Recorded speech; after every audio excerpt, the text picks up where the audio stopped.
खचून जाऊ नकोस, पण हे सगळं का होतंय याचा नीट विचार करूया आपण. अथर्व सारखा माणूस त्या नालायक मायाचं का ऐकतोय हे नीट समजून घ्यायला हवंय आपण. माझं काही चुकतंय का ग ताई?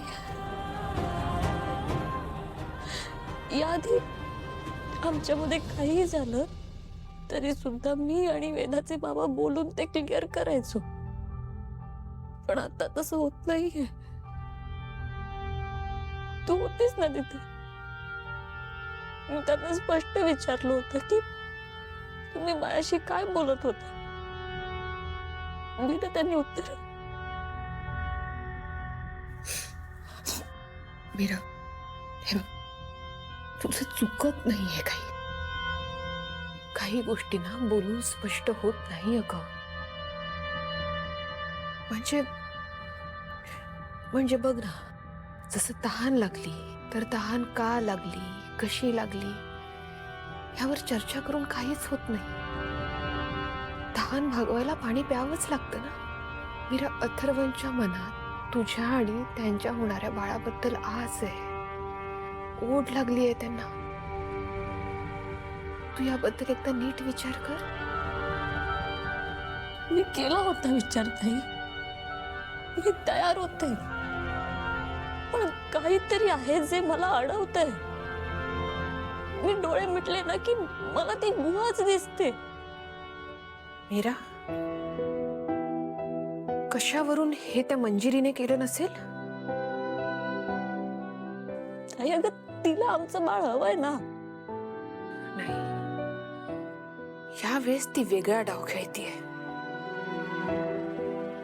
मीरा, मी तुला याआधी सांगितलंय, तुझ्या आणि अथर्वच्या वैवाहिक जीवनातले निर्णय जर मंजिरीमुळे बदलणार असेल ना, तर तो आपला पराभवच आहे. तू नको ना माघार घेऊस. या गोष्टीबद्दल एकदा नीट विचार कर ना, शांत डोक्याने. आणि देवी आई पण आहे, मी आहे. मीरा, आपण दोघी मिळून ही लढाई लढूया.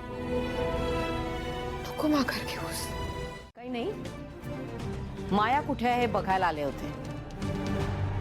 तुम्ही काय तिला कुत्र्याचं पिल्लू समजता का ग? कुठे गेली असेल, काय करत असेल, सतत तिच्या मागे मागे असते. हा ना, कुत्र्याचं पिल्लूच समजतात मला. म्हणजे मला माझं डोकंच नाही असं यांना वाटतं. सगळं यांनाच कळतं. नाही नाही, कुत्र्याच्या पिल्लालाही असतं की डोकं. पण सॉरी हा, माझं जरा चुकलंच. तुला बोलवायला आले ना हे, आता यापुढे बोलवायला येणार नाही. तुला हवं ते कर.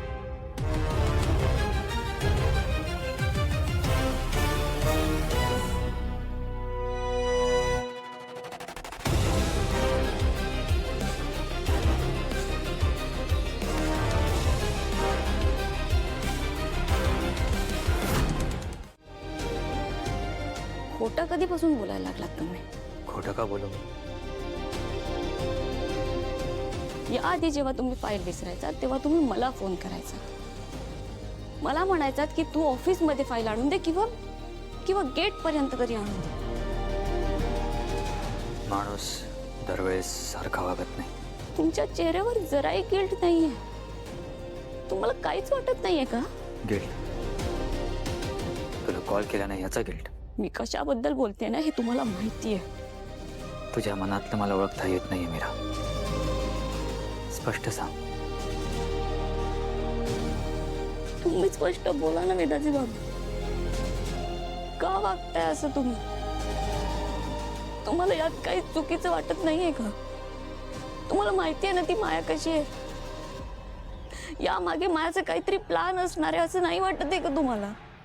माणसं ओळखणं इतकं सोपं नसतं. कधी कधी जी व्यक्ती आपल्याला राक्षस वाटते ती देव माणूस निघते, आणि जी व्यक्ती आपल्याला देव वाटते ती. वेदाचे बाबा, तुमचा काहीतरी गैरसमज होतोय. त्या मायाने असं काय सांगितलंय तुम्हाला? बोला ना. मीरा, मला मला या विषयावर बोलायचं नाहीये. आणि तुला माझी शपथ आहे, माझ्या समोर मायाचा विषय काढू नकोस.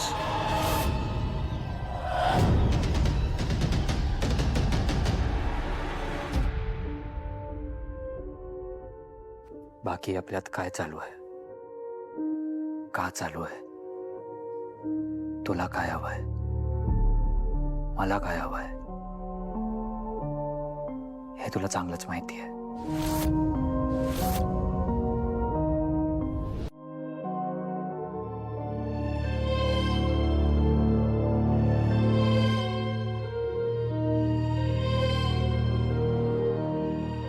मायाने वेदाच्या बाबांच्या मनात पुन्हा विष पेरलं. मी मायाला सोडणार नाही.